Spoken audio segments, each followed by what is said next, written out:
ఆ form fill up చేసేటప్పుడు Mordecai అద్దసాకి ఏం చెప్పినాడంటే, అమ్మా నీ పేరు అద్దసా అని రాయి, మాకు నీ పేరేమని రాస్తావంటే ఎస్తేరు అని రాయి.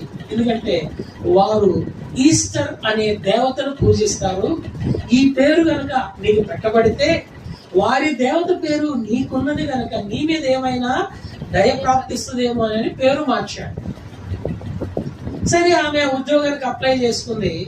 ఆ ఉద్యోగానికి అప్లై చేసుకున్న తర్ఫీదు దినాలలో కూడా తన పినతండ్రిగా ఉన్నటువంటి మొర్దెకై యొక్క మాటకు విధేయత చూపుతూ ఉంది. ఎవరి వశానికి అప్పగించబడిందో హేగే వశములో హేగే ఏదైతే వస్త్రాలు ఇచ్చాడో ఆ వస్త్రాలతోనే రాజు సన్నిధికి వెళ్ళింది. మిగిలిన స్త్రీలందరూ కూడా నాకు అది కావాలా, నాకు ఇది కావాలా, నాకు ఇది కావాలని కోరుకుంటూ వచ్చారు. కానీ వస్తే ఎస్తేరు చూడండి, రెండో అధ్యాయం 15వ వచనం చివరి భాగం.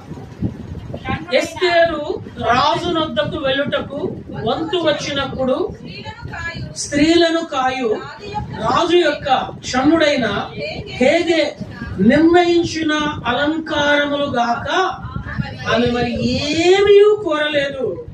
ఎస్తేరును చూచిన వారందరికీ ఆమె యందు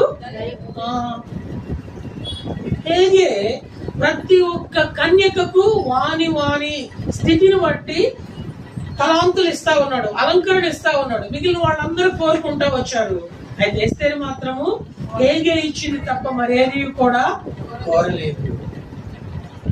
ఎస్తేరు చూడగానే అందరికి ఏం కలిగింది? మందిరంలో కూడా కొంతమందిని చూడగానే అందరికి దయ కలుగుతుంది, కొంతమంది చూస్తే కోపం వస్తుంది. ఇంట్లో కూడా 4 పిల్లలు ఉంటే ఒకటి చూస్తే అందరికి ఏం కలుగుతుంది? దయ కలిగింది. ఇంకొకటి చూస్తే ఏమొస్తుంది? కోపం వస్తుంది. ఇక్కడ కూడా ఎస్తేరు చూడగానే అందరికి ఏం కలిగింది? ఆ మాట ప్రత్యేకంగా రాశాడు పరిశుద్ధాత్మ దేవుడు. అందరికి ఆమెను చూస్తే దయ కలిగింది. మిగిలిన వాళ్ళందరికి ఏమొచ్చి ఉంటుంది? మిగిలిన కనికలు అందరం చూస్తే మిగిలిన వాళ్ళందరికీ ఏమొచ్చి ఉంటుంది? కన్నొంకర్ లాగా ఉంది, ముక్కొంకర్ లాగా ఉంది, జడ తక్కువగా ఉంది, మెడ తక్కువగా ఉంది, రకరకాల వంతులు సాకులు పెడతా ఉండేవాడు. కానీ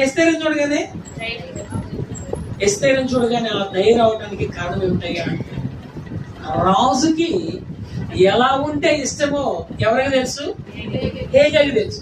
అందుకనే ఈ రాజు ఇష్టపడటానికి హేగే వచ్చిన ప్రతి ఒక్కరికి అలానే ఇస్తా ఉన్నాడు.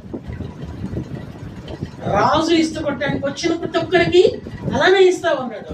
అయితే మిగిలిన సొంత కోరికలు, గొంతుమ కోరికలు కలిగి ఉంటున్నారు. ఎస్తేరు మాత్రము అప్పగించుకుంది గనక అప్పగించుకున్న దాంతోనే